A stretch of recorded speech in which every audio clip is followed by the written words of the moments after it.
Good afternoon, our dear viewers. Thank you for joining us for the UBC Weekly News Roundup edition of the Lunchtime News. My name is Wadulo Arnold Mark, and let's get straight into the bulletin. President Yoweri Kaguta Museveni this week said that the country has significantly registered progress in the economy and now is growing at 7%. He says that the government's focus now is to ensure that the 30% of households outside the money economy are to be supported through PDM. He cautioned against embezzlement and also pledged more funds to the program. Religious sects, cultural leaders, political leaders and university graduates. Museveni was speaking at the 40th Liberation Day anniversary at Kololo, as Ivan Carr reported.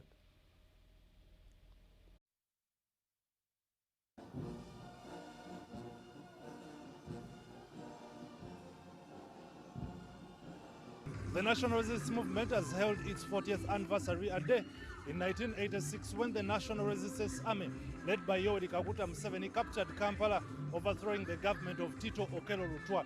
This marked the end of political instability, coups, civil war, and officially beginning the National Resistance Movement government. Mr. Museveni, the president-elect in the just concluded general elections, has been the chief guest at the event held at the Kololo Independence Grounds in Kampala.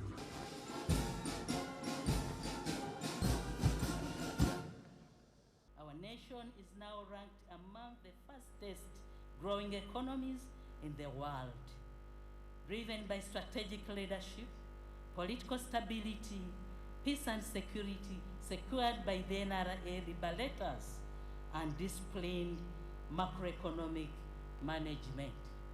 In these 40 years of governance, the economy has been growing and now at 7% and projected to grow further with oil production in addition to commercial agriculture, services and ICT sectors.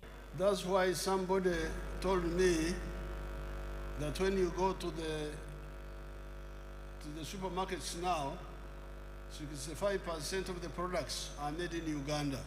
In the past it was 100% imported. And now finally we are in the knowledge economy of automobiles and computers and so on.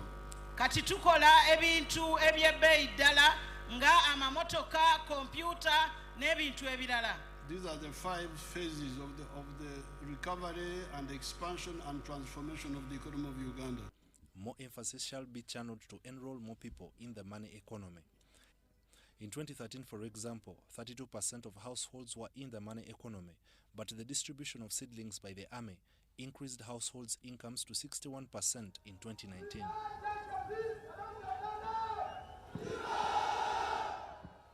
Museveni has cautioned against embezzlement of the PDM funds, stating that there will be amendments in the PDM operational status. All those, the ones who are who are only giving themselves, that's a mistake. They should stop. Those committees should be dissolved and new ones created properly. Abo ababadde beegabira bokka bakikomye bunnambiro era obukiiko obwo obujjululwe baddemu bakikole nga bayita olukiiko olwa bonna abantu bammemba beerondere akakiiko.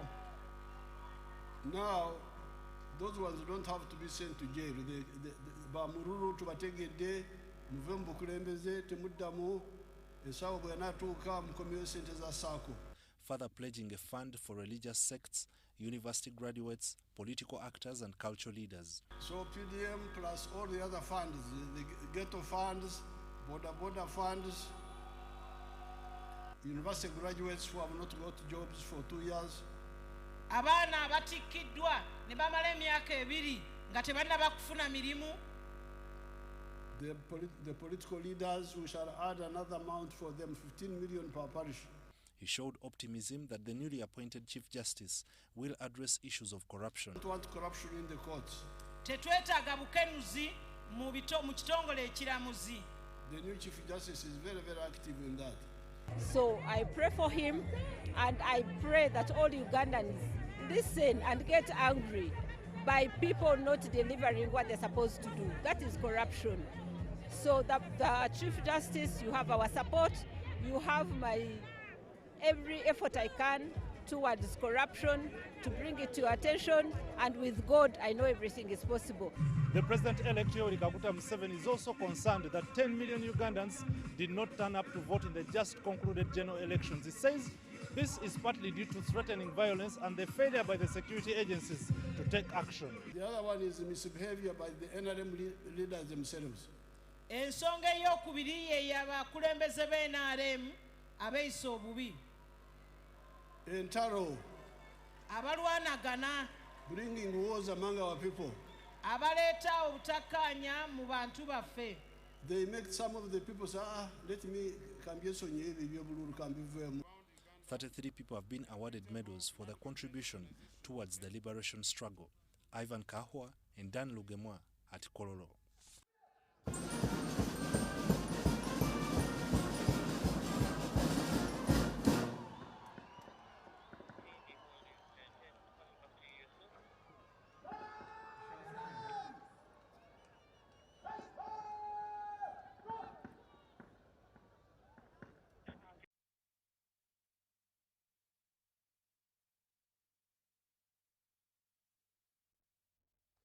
And away from the 40th celebration of the Liberation Day, the First Lady and Minister for Education and Sports, Mrs. Janet Kataha Museveni, this week urged student leaders across the country to embrace servant leadership founded on integrity, humility and patriotism. Mrs. Museveni was speaking at the swearing-in ceremony of this 36th Uganda National Students Association 15-member National Executive Committee led by Sheila Aine Mbabazi, and the handover by the outgoing 35th National Executive Committee led by Wilson Mugazu. Kennedy, swear that I shall discharge my duties as the Secretary for Finance of Uganda National Students Association at the national level to the best of my ability, uphold the UNSA Constitution and Code of Conduct as per the law established without fear or favor. So help me God. The ceremony held at State House Nakasero was themed Renewed Student Leadership for Peace, Integrity and Values. It was attended by high-ranking government officials. The First Lady congratulated the newly elected UNSA leadership and commended the outgoing executive for their services. I congratulate the new leadership and thank the outgoing leadership for answering the call to lead. Leadership is not an end in itself. Leadership is service. Selfless service that is marked with humility, selflessness, and resilience. Drawing lessons from biblical leaders, including Abraham, Moses, Joseph, David, and Esther, Mrs. Museveni explained that God prepares leaders through a process often marked with difficulty to remove pride, greed, selfish ambition, and other pitfalls, and to shape their character and capacity to bear responsibility. Our president himself started out as a student leader and evolved into a freedom fighter. Like the biblical characters I have just mentioned, God took him through a process. 5 years in the bush with no assurance of ever coming back to his family or his homeland. But that was the process he had to embrace. This did not come on a silver plate. It came through sacrifice. Reflecting on past challenges within UNSA, the First Lady acknowledged that the association had previously faced governance difficulties that nearly led to its suspension. She credited leadership training at Chankwanzi and sustained prayer for the association's current stability and progress.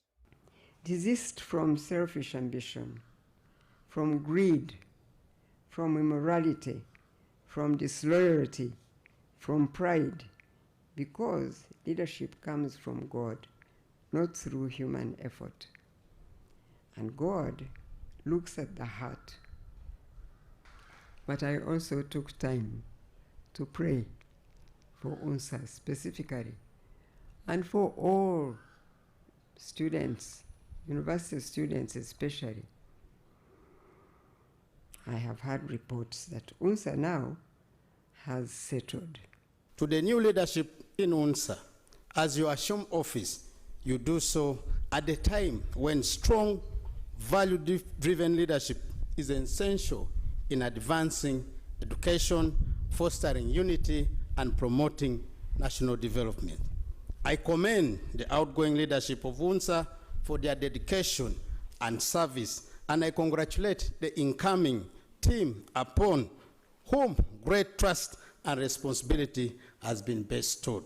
I, Ayembabazi Sheila, swear that I shall discharge my duties as the President of Uganda National Students Association at national level to the best of my ability, uphold the UNSA Constitution and Code of Conduct as per the law established without fear or favor. So help me God. Reporting for UBC, Baguma William. The Prime Minister, Right Honorable Robin Nabanja, has hailed President Yoweri Kaguta Museveni for recapitalizing Uganda Development Bank to facilitate socio-economic transformation. She was presiding over the passing out of the first cohort of Uganda Development Bank employees who have been undergoing a one-week transformative and leadership development training at the National Leadership Institute, NALI, in Chankwanzi.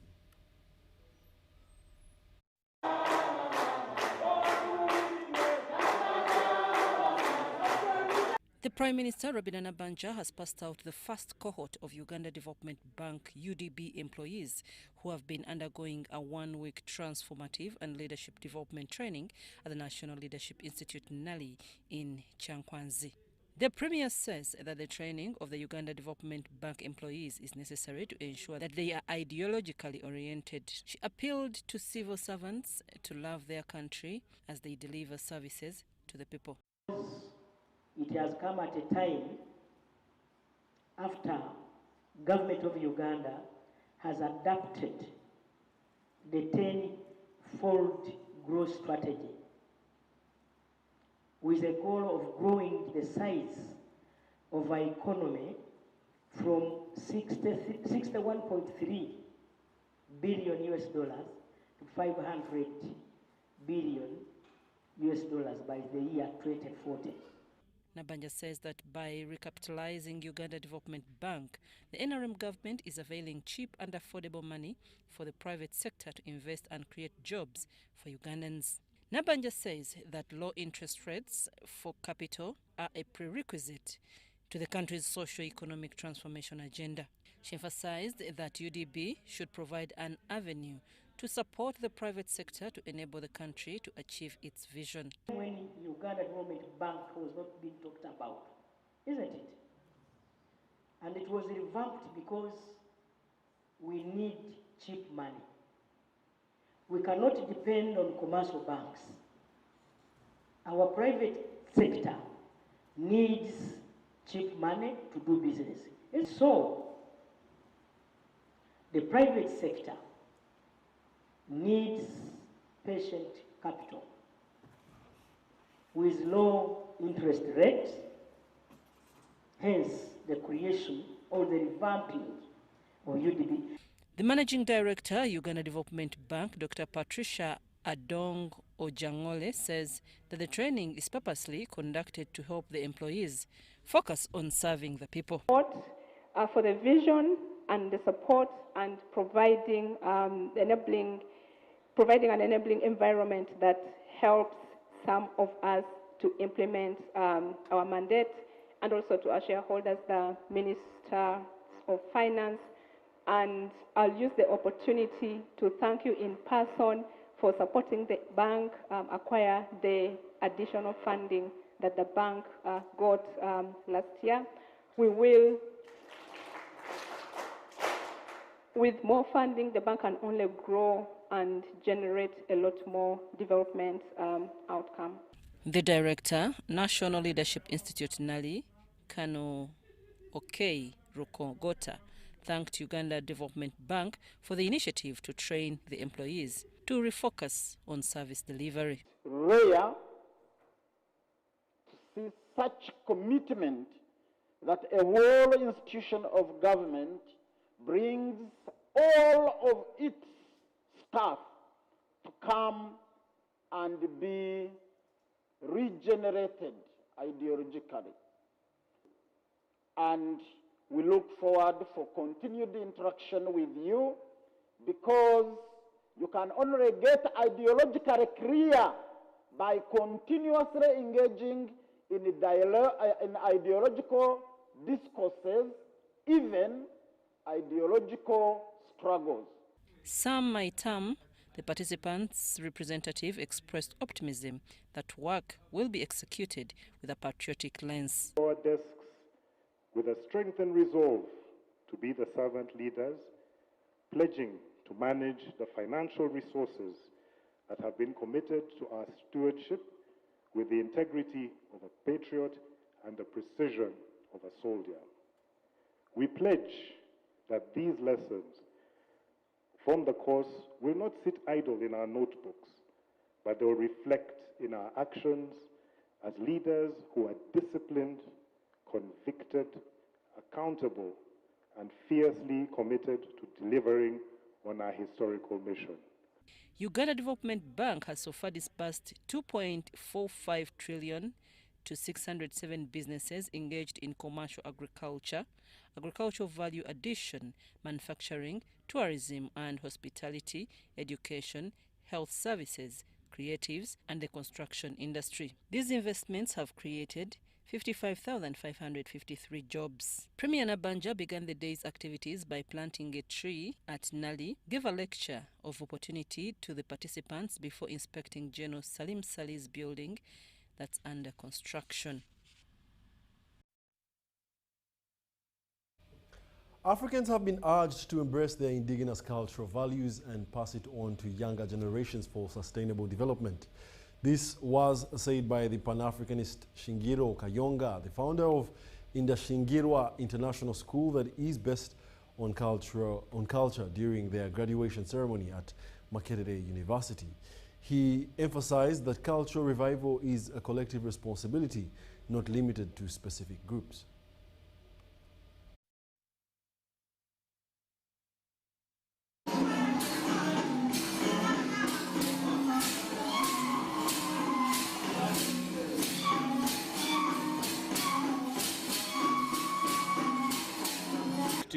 For our type of education is special. It's based on people appreciating their culture and use that culture as a cornerstone for them to be good people, productive people, and law-abiding people. The call to action is all parents, Banyarwanda parents and non-Banyarwanda parents, embrace the ideology of the cultural doctrine. This is the only way Africa will regain its development trajectory. The youths, they have to promote the cultures and norms and language of their nations, so that if they go in other nations, they should not be secret or should be lost in other communities. This year onwards, we are working towards establishing Indashingirwa International School into a fully fledged education institution, which is going to stem on 3 curriculums: the international curriculum, the national curriculum, and the cultural curriculum. Ishuri ryacu ni ishuri ryiza, twakira abana bose, niyo waba uri umugande nta kibazo ushaka kwiga ikinyarwanda, uri umunyarwanda utakizi ushaka kuza nawe tukakwigisha.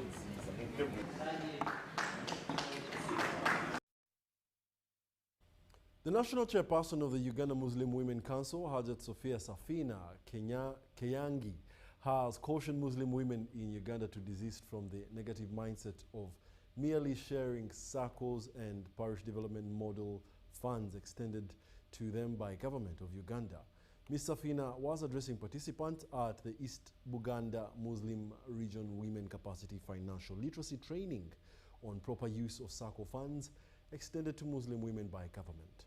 The training was held at Abusha Junior School, Nimagaza, in Luero District.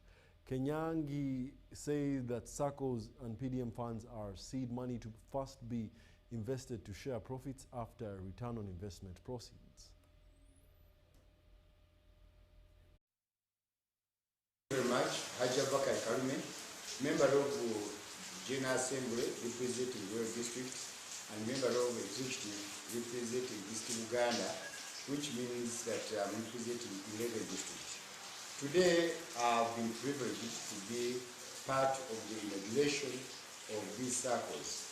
First of all, I want to give you the background by thanking the President of the Republic of Uganda, who gave us a startup fund of $2 billion at Kampala Mukade, that's the Kampala. And this is the fund which is being loaned out now to different districts.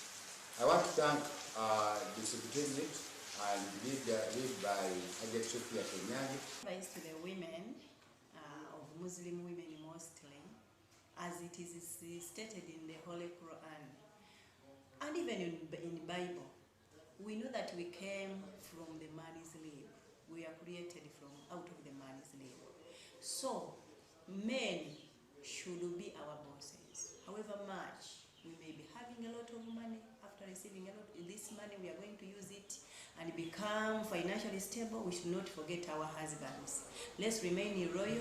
When we received this grant, most of the women they had a mindset that this is our money, President atuwadde, twagala sente zaffe, twagala kulya, mutwe sente zaffe za kunoonya kalulu. Those were sentiments ffe ze twawuliranga. Naye we have taken all the steps okulaba nti following the guidelines ezatuweebwa mu office of the president. For example, okulaba nti SACCO, is it formed in the legal way? SACCO eno, is it active? Kubanga twasanga waliwo SACCO eziri active nga tezisavinga, ne tusanga waliwo SACCO ezaali dormant, ne tusanga wo SACCOs nga oba district terina SACCO, era process eyo tugise.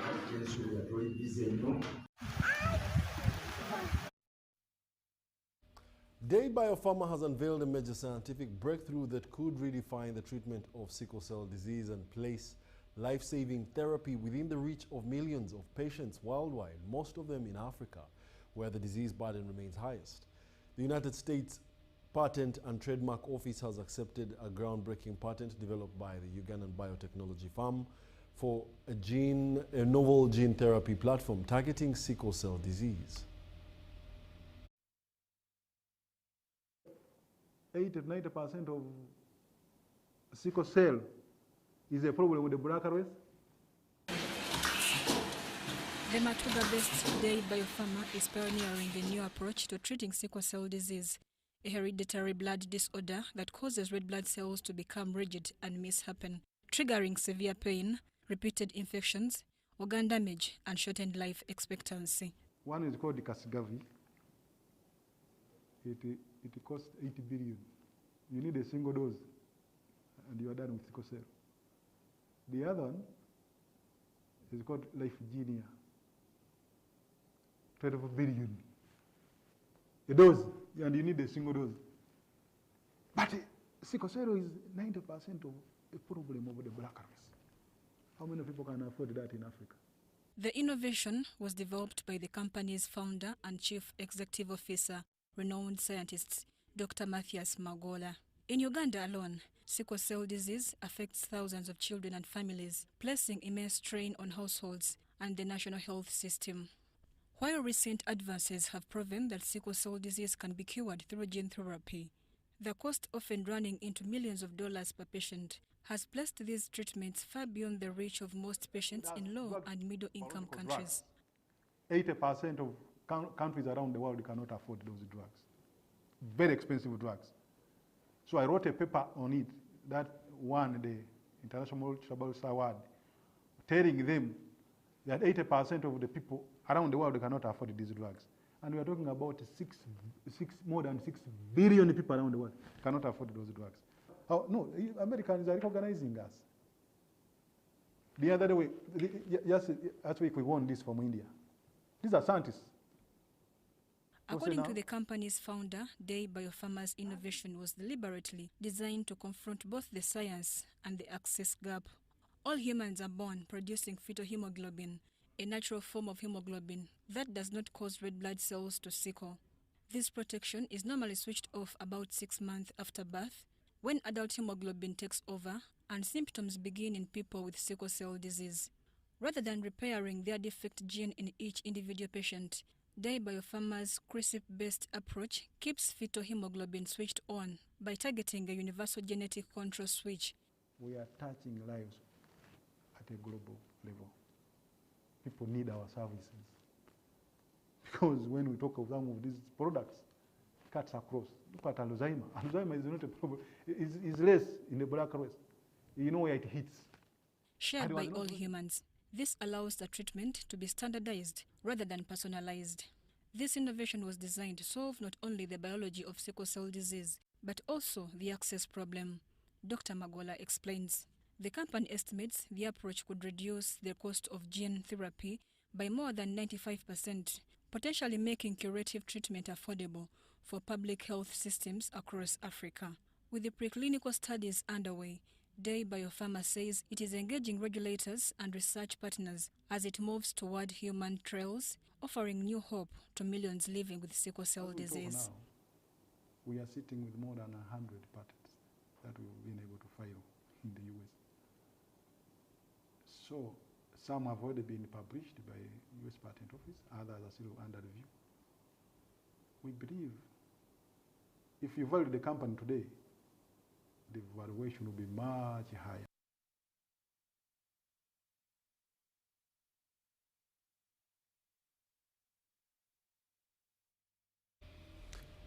It is total jubilation across schools in Bushenyi district as pupils, staff and parents jubilate success. Our reporter has visited schools mainly in Bushenyi municipality which scored 100%. Let's take a look. I am happy that I have succeeded in my field. I thank my parents who have managed to pay for me. We are very proud, very happy that our candidates did very well.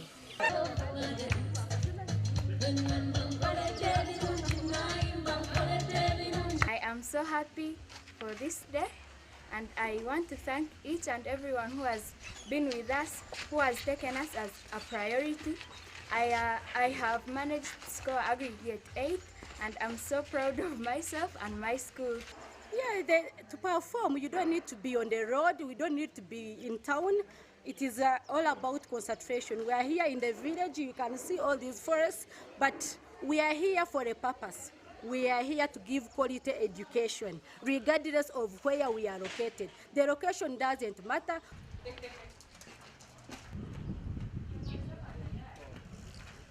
I thank the directors and our teachers who have enabled us to get this facility in Jeria Junior. And I want to thank our parents who have enabled us and from paying school fees and pupils on the school. Yeah, we received computers from the government, and these candidates that have passed through us, they are aware, they know. Even as they enter the secondary school, they are conversant with the computer applications.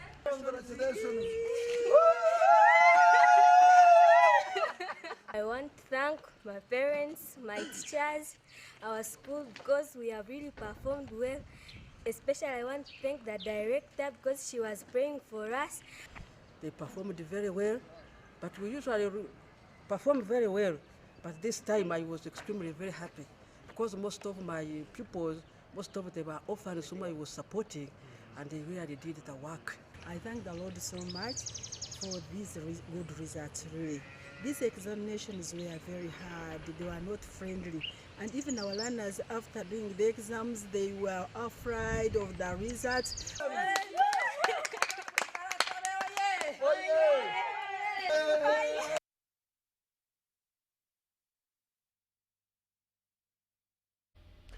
Unrelatedly, excited pupils and parents of Elion Primary School have also expressed joy and gratitude over the 2025 primary leaving examination results. With dedication to God and a close relationship between school administration, parents and learners credited for their success. The school registered an outstanding performance with 95% of the candidates attaining Super Grade 1, placing Elion Primary School among the best performing schools in the primary schools in the country. Pupils of Elion Primary School are celebrating an outstanding performance in the 2025 primary leaving examinations released by the Uganda National Examinations Board. 95% of the candidates scored Super Grade 1, with aggregates ranging between 4 and 6 from both Demtung and Kitemu campuses. Aggregates. I'm so happy. 5. And I was really happy with my performance, and I scored aggregate 5 in PLE. I also thank my parents. Yes, I thank God, I thank my mother. During the celebrations at the school's Kitemu campus, the school principal attributed the success to a strong partnership between school administrators, parents and learners. What made us perform very well like this is 1, teamwork. 2, we kept motivating our students and talking to them time and again.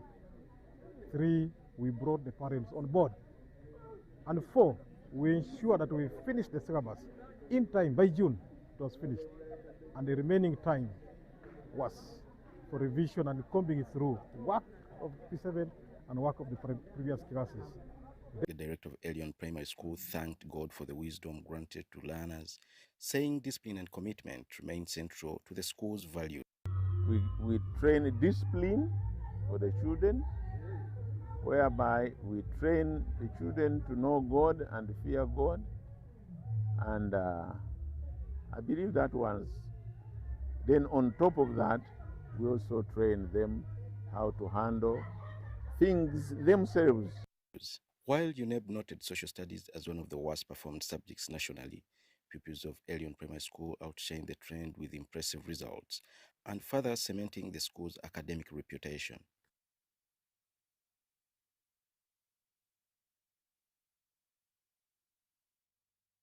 Of course, we do congratulate those students that passed tremendously, and we do look forward to your transition into secondary school. And on that note, we'll also be having some guests in studio to enlighten us on this transition and how best it can be handled. Otherwise, let's take a short break and be back with more.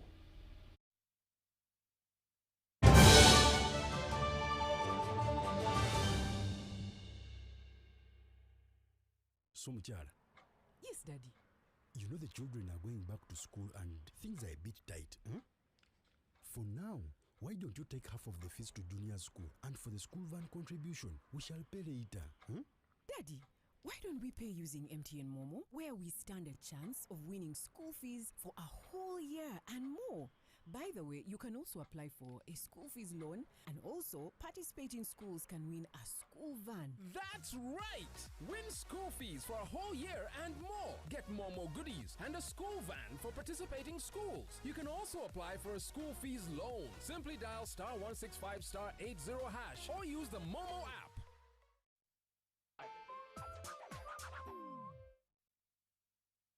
Exercise can't be sustained. Eating can't be stopped. It's even harder to lose weight. Come and give it a try. Genshikang L-carnitine chromium capsules. Plant extract, scientific ratio. Take 3 capsules each time. The active ingredient accelerates fat burning,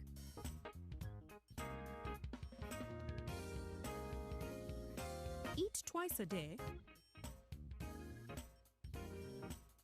Don't take a detour.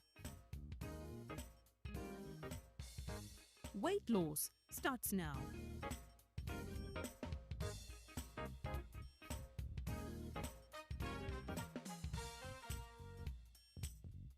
Genshikang L-carnitine with chromium capsules helps you stay in shape. Please follow medical advice when taking this product. For more information, visit our website www.hgo.com or call 0800 335555.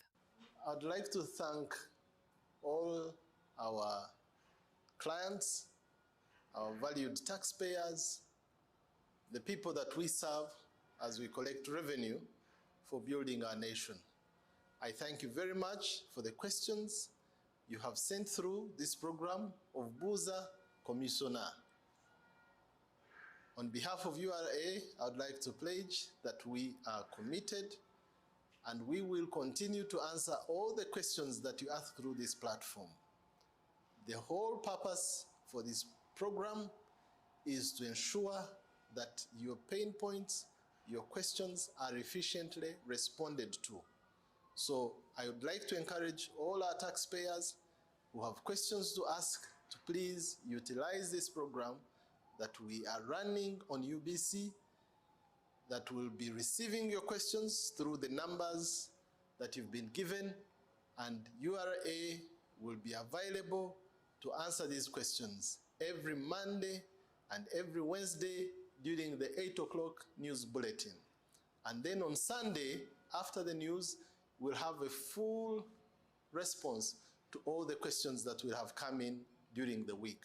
I thank UBC for supporting us in reaching our taxpayers, and I thank our taxpayers for responding positively to this program. Thank you very much. Buza Kamiso now. Sumchara.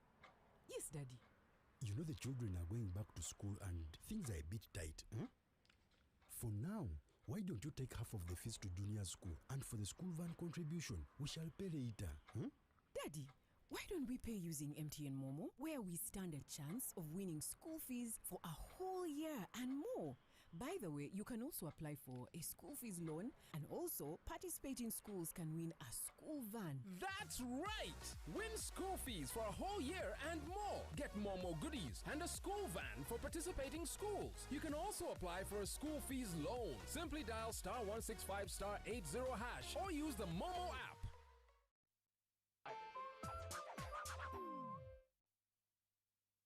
Exercise can't be sustained. Eating can't be stopped. It's even harder to lose weight. Come and give it a try.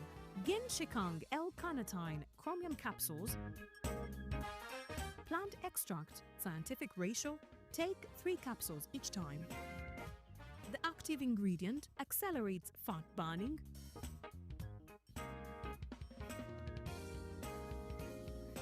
eat twice a day.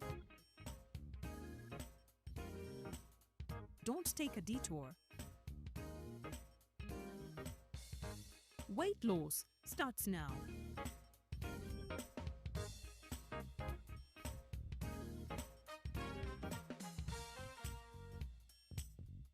Ginshikang L-carnitine with chromium capsules helps you stay in shape.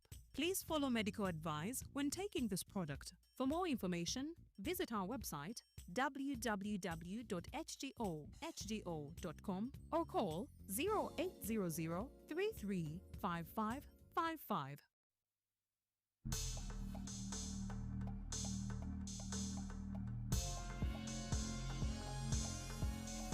These roads have seen it all. They remember every tire mark, every scratch, every impact, every life they've witnessed end. We think we know these roads. We think we can handle them. We think we are in control. Same road, same car, same driver. One traveling at 80 kilometers per hour. One at 120 kilometers per hour. When a child runs out, when a tire bursts, when a border swerves, the difference is not just numbers. It is the difference between a story you tell and a story told about you. Every speed limit is written in tears of those who learned too late. Every warning sign stands where someone once thought they knew better. The roads remember everything. Make sure they remember you for the lives you saved, not the lives you took. Speed kills. Drive to arrive alive. Tofia Kukubo. This message is brought to you by Uganda Broadcasting Corporation in partnership with Uganda Professional Drivers Network, Private Sector Foundation Uganda, and Maritime Cargo. Sumchara. Yes, Daddy. You know the children are going back to school and things are a bit tight. For now, why don't you take half of the fees to junior school? And for the school van contribution, we shall pay later. Daddy, why don't we pay using MTN Momo, where we stand a chance of winning school fees for a whole year and more? By the way, you can also apply for a school fees loan, and also participating schools can win a school van. That's right! Win school fees for a whole year and more. Get Momo goodies and a school van for participating schools. You can also apply for a school fees loan. Simply dial *165*80# or use the Momo app.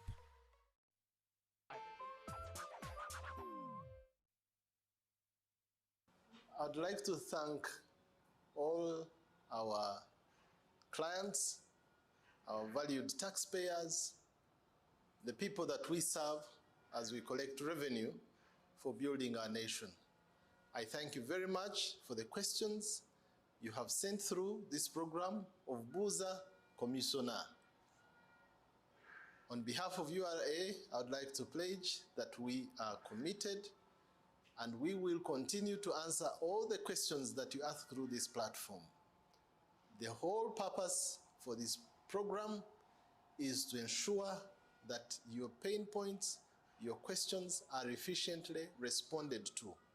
So I would like to encourage all our taxpayers who have questions to ask to please utilize this program that we are running on UBC, that will be receiving your questions through the numbers that you've been given, and URA will be available to answer these questions every Monday and every Wednesday during the 8 o'clock news bulletin.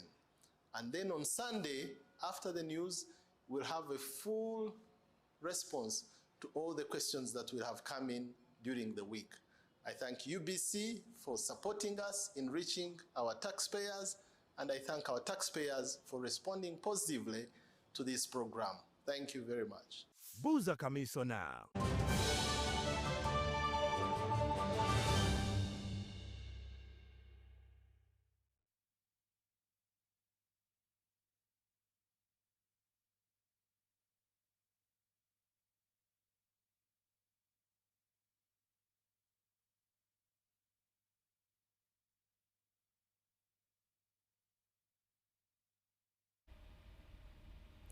Welcome back. You're still watching the weekly news roundup edition of the Lunchtime News here on UBC TV, broadcasting live from Nile Avenue. Now, this just concluded a week. Of course, the Uganda National Examinations Board released the PLE examinations, and of course, the statistics have been each and everywhere. You've been seeing the performance, excitement, and jubilations from various parts of the country. And of course, this comes and brings one question to mind: the transition. The transition from primary leaving examinations to the Uganda National Examinations, and you know, all the things that have got to do with that transition is what we're going to be discussing today. And of course, in studio with me today, I'm joined by Mr. Gordon Katimbo and Mr. Namisi Geoffrey. These are educationers. They call them educationers, educationists. Sometimes we also have to learn on the job. So they are educationists, and we're going to be discussing this transition. First and foremost, I remember hosting you here about the same time last year, and we were discussing the new curriculum and what, you know, each and everything that was going to, you know, roll out in the year 2025. Of course, now it's 2026, and we now have a new page to, you know, write history. And allow me just, you know, let you introduce yourselves first, and then we can get into the flesh of the conversations. Thank you so much, Mark. Good afternoon to all viewers. My name is Katimbo Gordon, the head teacher of Hilton High School, Mukono. All right, and then Mr. Namisi. Thank you very much, our host. I'm Namisi Geoffrey. I've accompanied my boss here. I happen to work as the boss of Hilton High School. We are great to be here, and good afternoon to our viewers and listeners. Okay. All right, thank you very much for that humble and, you know, precise introduction. So, in the wake of a transition, 2026, primary leaving examination students what is expected, you know, of them, or what should they really always look out for when they are transitioning from primary to secondary? I'll start with you, Mr. Katimbo. Thank you so much, Mark, our host. First of all, I wish to congratulate all the P7 PLE students of last year, candidates, upon the successful achievements. And I want to request that whatever came our way, let us accept it. I know there are some that should be grappling, they are crying, they are not yet convinced with what they got, but that chapter is over. Let us look forward for the next chapter. So whether you got 4, whether you got first grade, whether it did not work out and you are in second grade, you passed. Does that mean That is there are the people who message. don't have complaints that they can actually play? Sorry? Does that mean that there are people who might not have complaints and you Yeah, know? certainly. When you get 4, can you complain? Those with 4 are really happy and Okay. they are jubilating. But I'm talking to that person who feels, that candidate who feels the mark, the aggregate he or she got was actually not what they expected. Okay. That they should have their hearts rest.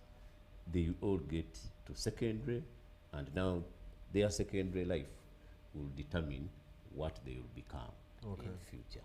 So I want also to congratulate all the parents, because I know the investment the parents put in and the kind of feeling they have about their children whenever exams are being done and actually when they come out. Yeah. These exams are for both the result is for both the parent and the student. Yeah. But of course not forgetting the school, Yeah. because the schools also have a very big impact and on those exams Yeah. or those results. You asked about transition. The transition, yeah. What is it that should be expected? First of all, like I congratulated them, I want to tell them secondary is again going to be more challenging. Why? In PLE or primary, those little stars were doing 4 subjects. They are coming to secondary where they are going to interface with a minimum of 13 subjects. Some schools do even beyond 13. I remember in my primary we were doing 20, I mean in my secondary we were doing 21. Yeah, those days, even us, we did 21, but now they changed. Yeah. Maximum a school can offer at the beginning should be about 16, 15, 16. Okay. So they are coming into play with a bigger number of subjects than they were doing. That, of course, creates a lot of impact on them. But therefore, want to request them, as they join secondary, that should be one of the changes they should expect. A big one, because they are going to interface with subjects they had never heard about, but all of them are summarized in the 4 that they were doing at primary. So they are more like branches out. Certainly here they get into branches, because the SST is now going to be religious education, geography and the like. And I think on history is also part of it. Then the science they were doing is going to be into biology, chemistry, physics, you know. So all those are coming in. Maybe math will be maintained, but English will be maintained. Then there are other new subjects that will come in, like entrepreneurship, like literature. Literature is part of English. So, but generally the subjects are going to grow in number. They should expect that. The other one, which is of course a challenging one, which they should expect, and this also goes to the parent. I want us to remember that this child has been in primary, transiting now to secondary. The peers this child had in primary may not necessarily be the peers he or she is going to interface in secondary. Yes. They are going to change school, except if one decides to go with the OBs and OGs to the same school, you know. So the peers are going to be new. I want to challenge them that secondary, the friend you make in a secondary school The friend you make determines your future. You can make a friend who will bring you down, or choose a friend that will lift you up. So I want them to be careful while they join secondary to choose the friend that will actually lead them to the right direction they are looking at. Okay. There is a new environment. Mm. Some have been in villages. I want to imagine a student who has been in Kabera Maido and is coming to Hilton in Mukono, an urban area.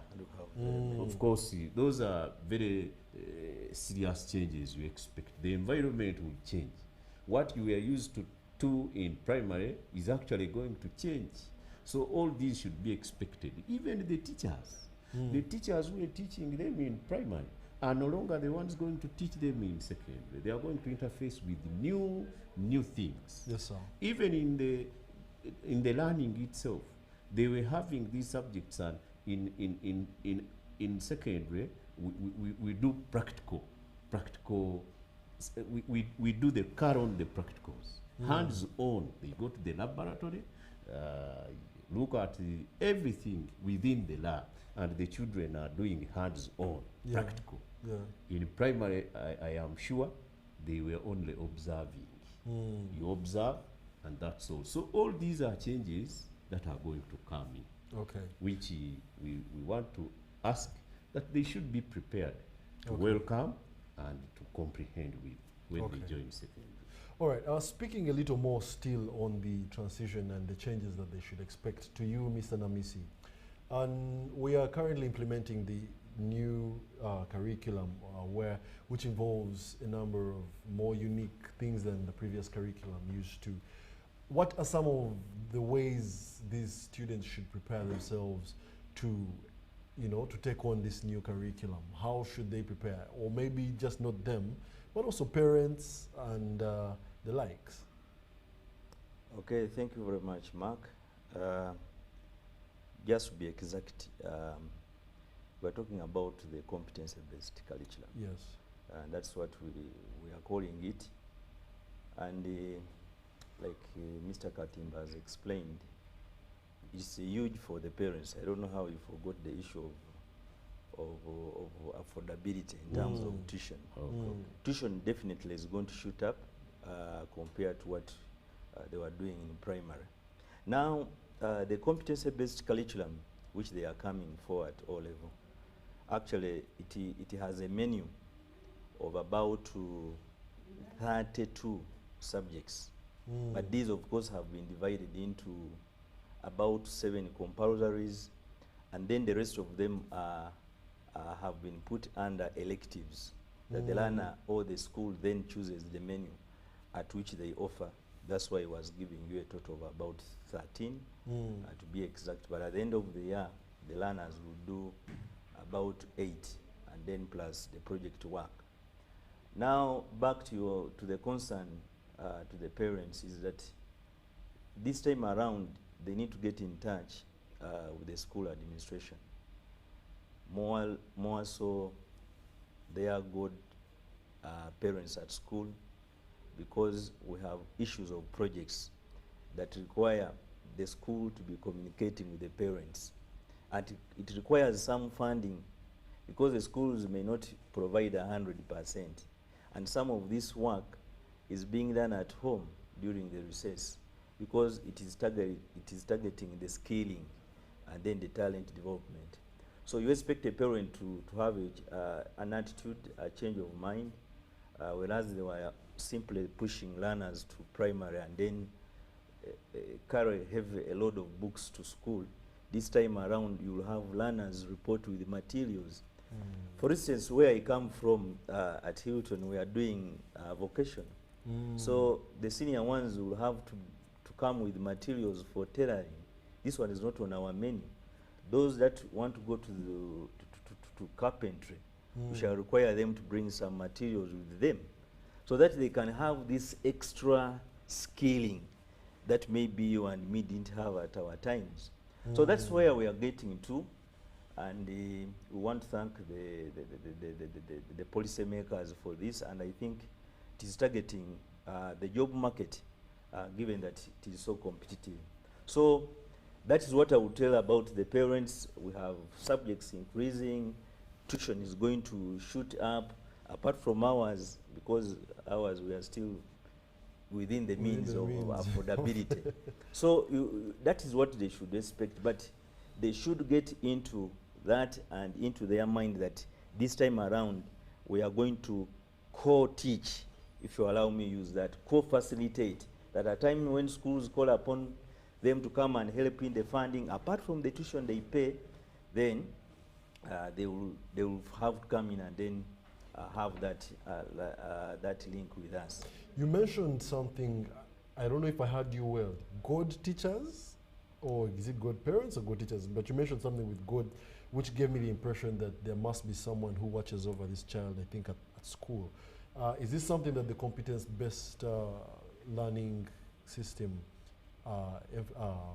applies, or it's something that you're just using at Hilton? It is a requirement, but like you know... And what's the term called? What's the term? It is parenting. Okay, but the teacher is the one parenting? Yes, the teacher is parenting on behalf of the parents. So they are called God parents? Now, this is done under what we call strategic planning. What methodologies and strategies are you using in implementing the competency-based curriculum? Now, that one takes you to the design of the school. You know, we are here last year and I told you that the competency-based curriculum has come with many challenges. Yeah. I want to whisper to you, though I don't know whether I'm whispering, but we have schools that are still locked in the old curriculum. Yeah. So you find that parents should be out there to look for schools that have now chosen the right path, if you are to call it the right path, because competency-based curriculum is all about the methodologies and strategies laid by schools, designed by schools to ensure that this is implemented to the dawn as recommended by the policymakers. So that means that if you don't have facilities, then you are going to struggle implementing the competency-based curriculum. Now, that informs us that parents should be on the outlook. I know they are now looking for schools. Where are you placing your learners? Do they have these facilities?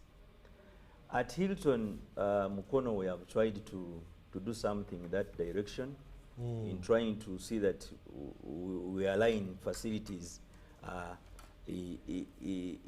within the radius of implementing the curriculum. That you have to look at facilities like playgrounds, because amongst the subjects that we are offering, we have physical education. So you see that a school that does not have the playground may not likely to have this elective take. Yet is compulsory for the lower curriculum. Senior ones and senior twos have to go into what we call the physical education. So you must be looking out for schools that have facilities. So, and that's what we are trying to do at Hilton. We are trying to ensure that we are there. We may not be there 100%, but some of these facilities have been put in place, and we are thinking that going forward, with the support of the parents, we will get there. All right, and by now I know that you are from Hilton High School in Mukono. So what makes this school exceptional compared to the rest? Mr. Katimbo. Thank you so much, our host. Hilton is special from other schools because of the menu that we provide. Number one, like he noted, some schools are locked in the old curriculum, and yet the ministry directive is that we go the new curriculum way to impact on this learner, such that out of school he or she can stand as a self-reliant person. And this is what we are doing. That is one of the uniqueness of our school, that we train this student, we work on the head, we work on the heart and the hand. Yeah. By the time this learner leaves our vicinity, he is self-reliant and can stand on his own. Number two, we have infrastructure. We have invested in infrastructure, our laboratories, our science labs. Everything is actually available for this student to practice, to have hands-on, and therefore when a student joins Hilton High School, he or she cannot regret at the end of the day. The other issue, Mr. President and host, the issue is on co-curricular. In the past, we used to have that saying, work without play makes Jack. A dull boy. It will make Mark a dull boy. Yeah. This is what we do. Co-curricular is part of our menu. We have games and sports. And by the way, without forgetting, we are the reigning champions of volleyball and beach volleyball. We went to East Africa, we only lost. Of course, Uganda took the day because one school in Uganda was the best. It actually beat us normally. So we are reigning champions.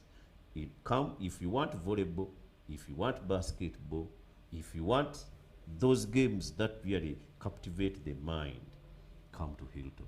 And by any chance, are you the Hilton that is rolling out this famous drama team on YouTube? Because I think I saw a Hilton Yes, school. that is one of the other ingredients I was coming to. Music, dance, and drama. If you want to do music, dance, and drama, roads should lead to Hilton High School. I think you're doing a good job, We have that very big, strong choir. It is a school choir, and we are rolling out. So talent is developed at Hilton High School. So we are building an all-round child, but not forgetting the religious aspect. When you train a student or train a person, but without religion, you'll have trained but an intelligent criminal. Therefore, our education at Hilton High School is, it rotates around the religious background. So this child is really grilled into the fear of God. Stands as a one-stop. And by the time, of course, he or she leaves, there is this godliness that is close to him and that will captivate him to live in this world comfortably.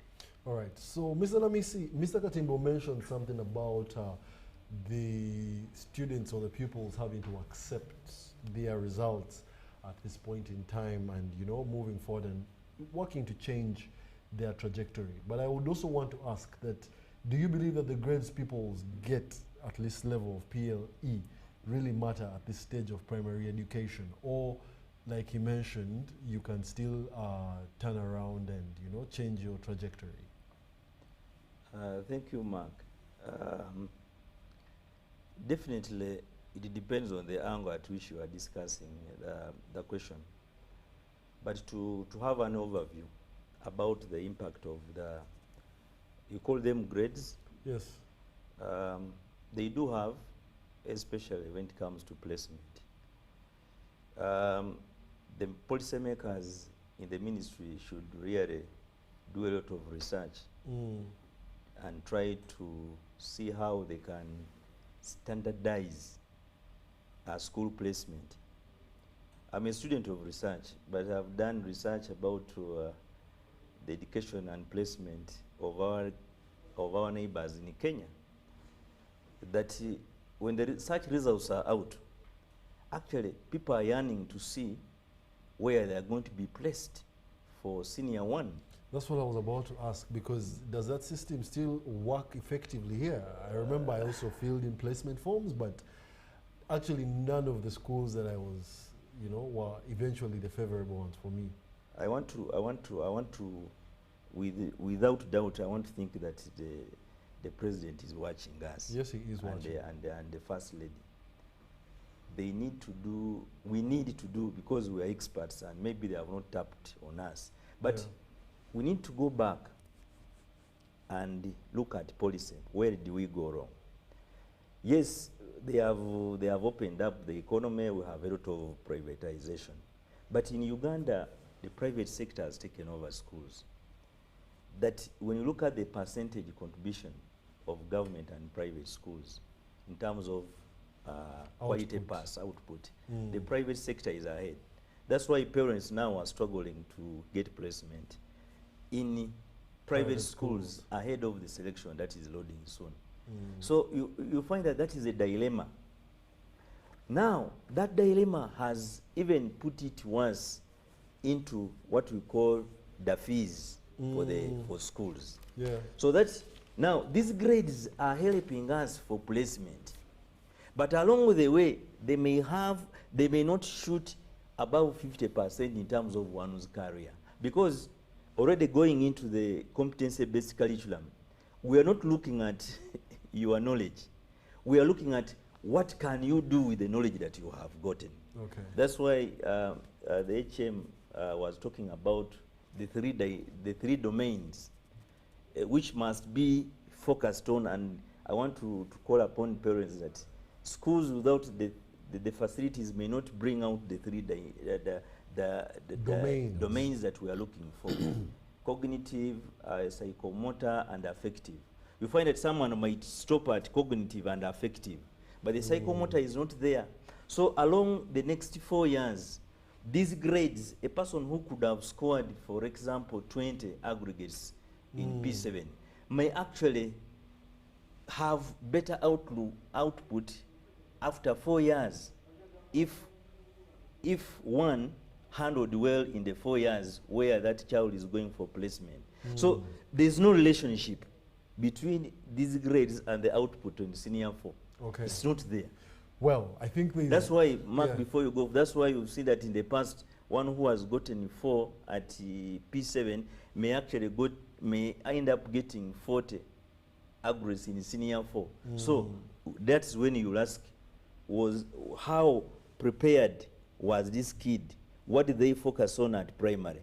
That's why the ministry now is telling you who are in the media, that the issue of jubilating with the 4s may not really carry the day. Yeah. Let us look at what learners can do with what they have acquired in schools. Okay. So that now it will help them to go for job placement. Okay. Mr. Katimbo Gordon, Mr. Namisi Geoffrey, these are pristine gentlemen from Hilton High School, Mukono, and yes, they've shared with us what they have. Otherwise, that brings us to the end of our weekly news roundup edition of the Lunchtime News. Thank you very much for being a lovely audience. My name is Wadulo Arnold. Mark, stay tuned for more programming coming your way.